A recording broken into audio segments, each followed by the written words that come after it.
Walo ang sugatan sa pagsabog sa isang bahay sa Santa Mesa, Maynila ngayong gabi.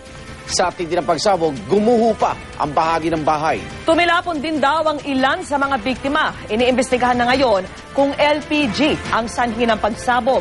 At live mula sa Maynila, saksi si Dante Perelio. Dante? Yes, Vicky Igan, patuloy nga itong ginagawang investigasyon ng mga otoridad sa nangyaring pagsabog sa isang bahay rito sa Santa Mesa na ikinasugat ng 8 residente. Pasado alas 7 ng gabi kanina nang bulabugin ng pagsabog ang mga residente ng Barangay 600 Zone 59 dito sa Santa Mesa, Maynila. Ang bahay sa number 265 Lechia Street kung saan nangyari ang pagsabog, lubhang napinsala.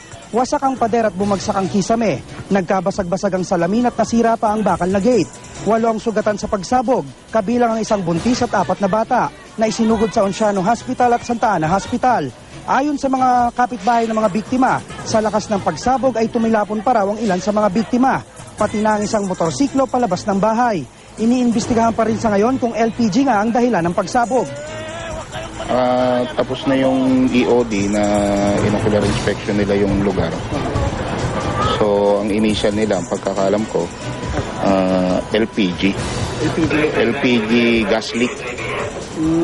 Nag-leak yung sumingaw yung LPG. Yun yung cause. Malakas po, malakas talaga. As in malakas.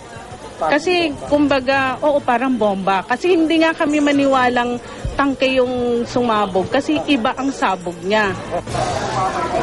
Igan, Vicky, nangungupahan lang daw ang mga biktima at sa pinakahuling impormasyon na ating natanggap ay isa na ang kritikal at patuloy rin ginagamot yung iba pang mga nasugatan dahil sa pagkasunog sa balat.